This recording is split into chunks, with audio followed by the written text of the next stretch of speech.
Hi everyone, welcome back ಶ್ರುತಿ Manjunath YouTube channel. ನಾನು ಇವತ್ತಿಲ್ಲಿ ಅವರೆಕಾಳು ಬಾತ್ ರೆಸಿಪಿನ ಶೇರ್ ಮಾಡ್ಕೊಳ್ತಾ ಇದ್ದೀನಿ. ಸಖತ್ ಟೇಸ್ಟಿಯಾಗಿ, ಸಖತ್ ಈಸಿಯಾಗಿ, ಕಡಿಮೆ ಇಂಗ್ರೀಡಿಯೆಂಟ್ಸ್ನ ಯೂಸ್ ಮಾಡ್ಕೊಂಡು ಮಾಡುವಂತಹದ್ದು. ಸೊ ಏನೇನು ಬೇಕು ನೋಡ್ಕೊಂಬರೋಣ.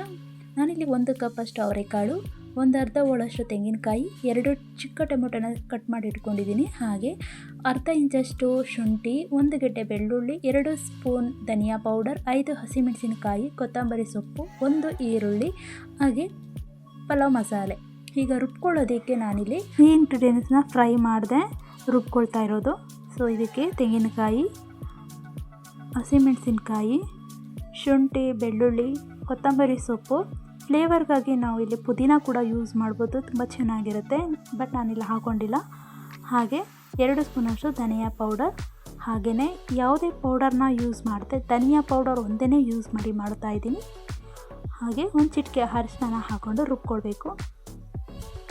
ಸೊ ಇದು ರುಬ್ಬಾದ್ಮೇಲೆ ಈಗ ಒಂದು ಕಡಾಯಿಗೆ 3 ಟೇಬಲ್ ಸ್ಪೂನಷ್ಟು ಎಣ್ಣೆ, 2 ಟೇಬಲ್ ಸ್ಪೂನಷ್ಟು ತುಪ್ಪನ ಹಾಕ್ಕೊಂಡು ಅದಕ್ಕಾದಮೇಲೆ ಪಲಾವ್ ಮಸಾಲೆ ಏನಿರುತ್ತೆ ಅದನ್ನು ಆ್ಯಡ್ ಮಾಡ್ತಾಯಿದ್ದೀನಿ. ಕಸೂರಿ ಮೆಂತೆ, ಸ್ಟಾರ್, ಪಲಾವ್ ಎಲೆ, ಚಕ್ಕೆ, ಲವಂಗ, 1 ಏಲಕ್ಕಿನ ಹಾಕ್ಕೊಂಡು ಸ್ವಲ್ಪ ಫ್ರೈ ಮಾಡ್ಕೊಳ್ಬೇಕು. ಫ್ರೈ ಆದಮೇಲೆ 1 ಈರುಳ್ಳಿನ ಉದ್ದುದಕ್ಕೆ ಹೆಚ್ಚಿಟ್ಕೊಂಡಿದ್ದೆ, ಅದು ಕೂಡ ಹಾಕ್ಕೊಂಡು ಸ್ವಲ್ಪ ಕಲರ್ ಚೇಂಜ್ ಆಗೋ ತನಕ ಫ್ರೈ ಮಾಡ್ಕೊಳ್ಬೇಕು.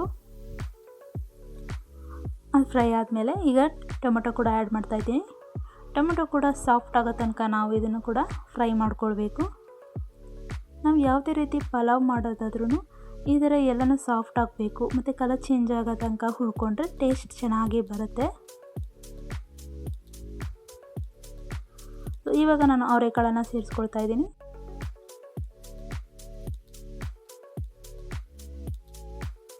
ಇವಾಗ ಏನು ಮಸಾಲೆ ರುಬ್ಬಿಟ್ಕೊಂಡಿದ್ದೀವಲ್ವ ಅದನ್ನು ಸೇರಿಸ್ಕೊಳ್ತೀನಿ.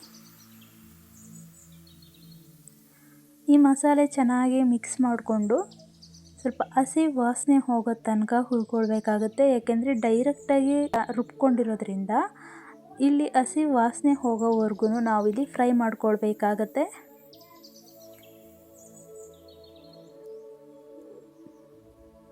ಸೊ ಇವಾಗ ನೋಡಿ ಎಣ್ಣೆ ಬಿಡೋ ಥರ ಆಗಿದೆ.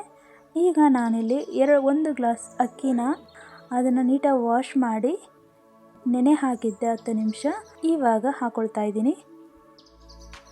ಅಕ್ಕಿನ ಹಾಕಿದ್ಮೇಲೆ ಆ ಮಸಾಲೆಗೆ ಹೊಂದ್ಕೊಳ್ಳೋ ಹಾಗೆ ಮಿಕ್ಸ್ ಮಾಡ್ಕೊಳ್ಬೇಕು. ಹಾಗೆ ಒಂದು 2-3 ಮಿನಿಟ್ಸ್ ಹುರ್ಕೊಳ್ಬೇಕಾಗುತ್ತೆ ರೈಸ್ನ. ಆವಾಗ ಉದುದ್ರಾಗಿ ಚೆನ್ನಾಗಿ ಬರುತ್ತೆ. ಕುಕ್ಕರಲ್ಲಿ ಮಾಡೋದಾದರೂ ಕೂಡ ಹೀಗೆ ಮಾಡಿದ್ರೆ ಚೆನ್ನಾಗಿ ಬರುತ್ತೆ.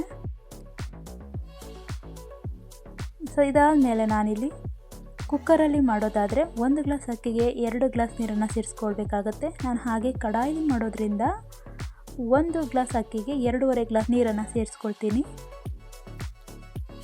ನೀರನ್ನು ಹಾಕಿದ್ಮೇಲೆ ಇನ್ನೊಮ್ಮೆ ಚೆನ್ನಾಗಿ ಕೈ ಆಡಿಸ್ಬಿಟ್ಟು ರುಚಿಗೆ ತಕ್ಕಷ್ಟು ಉಪ್ಪನ್ನು ಹಾಕ್ಕೊಳ್ಬೇಕು.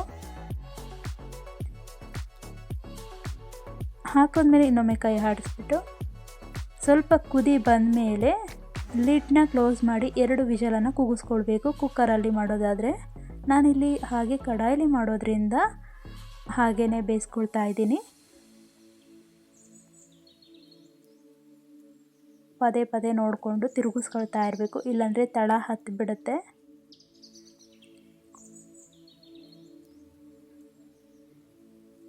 ಈಗ ಆಗಿದೆ. ಈಗ ನಾವೇನು ಮಾಡಬೇಕು, ಸೈಡಿಂದನೇ ನಿಧಾನವಾಗಿ ರೈಸ್ನ ಮಿಕ್ಸ್ ಮಾಡ್ಕೊಳ್ಬೇಕು. ಮಸಾಲೆ ಜೊತೆಗೆ ಮಿಕ್ಸ್ ಮಾಡ್ಕೊಳ್ತಾ ಇದ್ದರೆ ಚೆನ್ನಾಗಾಗುತ್ತೆ.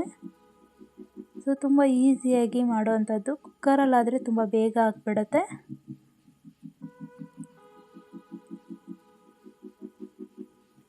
ಸೊ ಈಗ ರೆಡಿ ಆಯಿತು ಅವರೆಕಾಳು ಬಾತ್. ನಿಮಗೂ ಕೂಡ ಇಷ್ಟ ಆಗಿದ್ದರೆ ಈ ರೆಸಿಪಿ ಪ್ಲೀಸ್ ಲೈಕ್ ಮಾಡಿ, ಶೇರ್ ಮಾಡಿ, ಕಮೆಂಟ್ ಮಾಡಿ.